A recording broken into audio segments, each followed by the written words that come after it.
Le Nigeria deviendra-t-il un vrai problème pour l'Afrique de l'Ouest et finalement pour l'Afrique dans son entièreté? On a un réel problème ici, les amis. Un sénateur nigérian, Ayodele Arise, vient de suggérer à son président de la République de considérer des actions militaires contre le Burkina Faso, dans l'objectif de récupérer les 11 militaires et l'appareil qui a été forcé d'atterrir sur Bobo Dioulasso. Le sénateur nigérian met la pression sur son gouvernement, disant « il faut qu'on se fasse respecter. Nous sommes le Nigeria après tout. On ne peut pas permettre aux voisins de pouvoir nous pousser de gauche à droite ou de jouer avec nous. »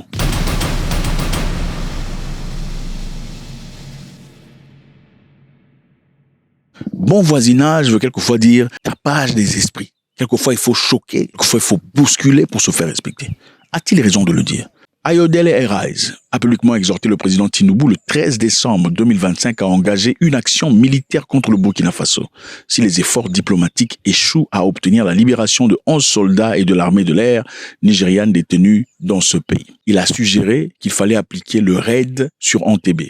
Raid sur Entebbe, pour ceux qui ne connaissent pas, c'est en effet une situation qui s'est passée en 1976. Un avion Air France quittant Israël pour la France avait été hijacké par des militants palestiniens et allemands vers l'Ouganda. L'objectif à l'époque, évidemment, c'était de partir en Ouganda parce que le président Idi Amin Dada à l'époque était vraiment contre Israël. Leur lieu de résurrection serait l'Ouganda, c'est-à-dire prendre l'avion, voler vers l'Ouganda et se poser.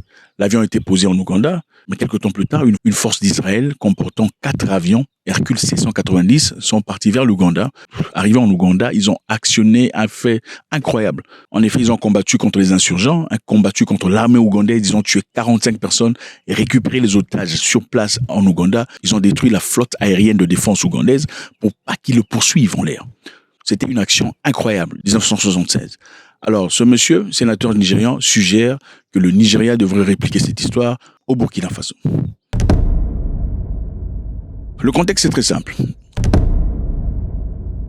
Un avion Hercule C-130 qui effectuait un voyage était arrêté autour de Bobo Dioulasso pour infraction, pénétration d'espace aérien sans autorisation.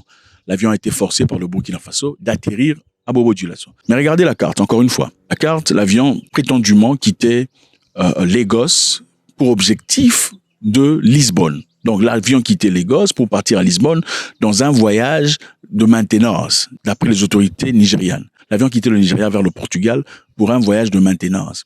Mais si vous regardez sur la carte, sachant que le Nigeria avait déjà initialement refusé accès à son espace aérien, l'AES. Si vous savez que vous avez pour ennemi ces gens ici, pourquoi vous pénétrez leur espace aérien? Ils auraient bien pu partir vers le Cameroun, regardez, au Cameroun, et puis au Tchad, et puis au nord. Ou encore partir vers le Bénin, le Togo, le Ghana, la Côte d'Ivoire, et ensuite partir. Mais comment se sont-ils retrouvés autour de Bobo Dioulasso? Regardez encore Lagos, ça c'est Lagos, et ça c'est Bobo Dioulasso. Et les Nigérians ont dit que l'avion, après avoir pris son décollage, quelques minutes après, a connu quelques difficultés. Est-ce que vous pensez que la distance de Lagos à Bobo Dioulasso, ça prend quelques minutes? Absolument pas. Ça, c'est plusieurs heures de vol. C'est évident.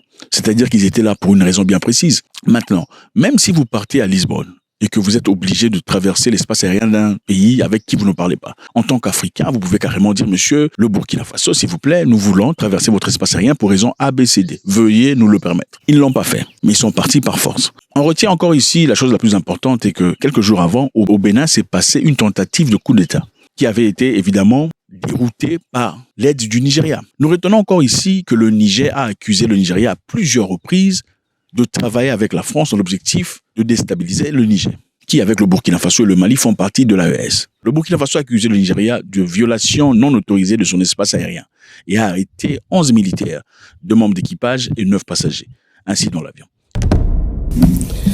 Communiqué de la Confédération des États du Sahel, AES, relatif à la violation de l'espace aérien confédéral. La Confédération des États du Sahel informe l'opinion qu'un aéronef appartenant à l'armée de l'air de la République fédérale du Nigeria, de type C-130, a été contraint de se poser ce jour 8 décembre 2025 à Bobo Dioulasso, au Burkina Faso, à la suite d'une situation d'urgence en vol, alors qu'il évoluait dans l'espace aérien burkinabé. L'avion militaire avait à son bord 2 membres d'équipage et 9 passagers, tous militaires. Une enquête a été immédiatement ouverte par les services compétents burkinabés et a permis de mettre en évidence l'absence d'autorisation de survol du territoire burkinabé par cet appareil militaire. La Confédération des États du Sahel condamne avec la plus grande fermeté cette violation de son espace aérien et de la souveraineté de ses États membres. Face à cet acte inamical, mené au mépris du droit international et des règles internationales d'aviation civile et ou militaire, les dispositions sont prises pour garantir la sécurité de l'espace aérien confédéral, la souveraineté et l'intégrité territoriale de ses États membres, ainsi que la sécurité des populations de la Confédération AES. À cet égard, et sur instruction des chefs d'État, les défenses aériennes et anti-aériennes de l'espace confédéral mises en alerte maximale, conformément à la déclaration du Collège des chefs d'État, en date du 22 décembre 2024, ont été autorisées à neutraliser tout aéronef qui violerait l'espace confédéral. Et ces personnes sont encore jusque-là au Burkina Faso. Et la réalité est que, d'après les rapports écrits par les autorités nigérianes, ces personnes au Burkina Faso sont traitées de manière très humaine. Ils sont traités conformément à la fraternité. C'est-à-dire qu'ils sont bien traités, ils ne sont pas maltraités. Mais il est important que le Burkina Faso fasse ses investigations.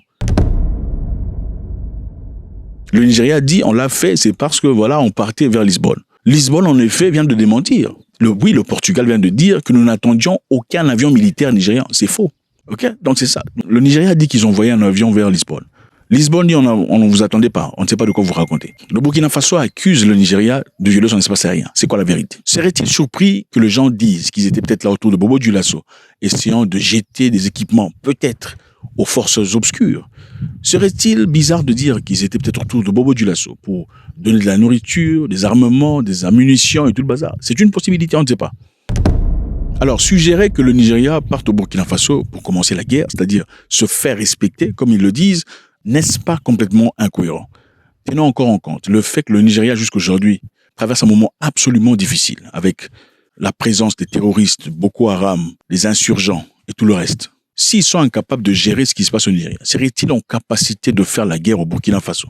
Vous savez, quelquefois dans la vie, quand vous êtes grand ou géant, vous commencez à croire que vous êtes physiquement fort. Mais les deux n'ont absolument rien à voir l'un avec l'autre. Pas du tout. Le Nigeria comporte 220 millions d'habitants.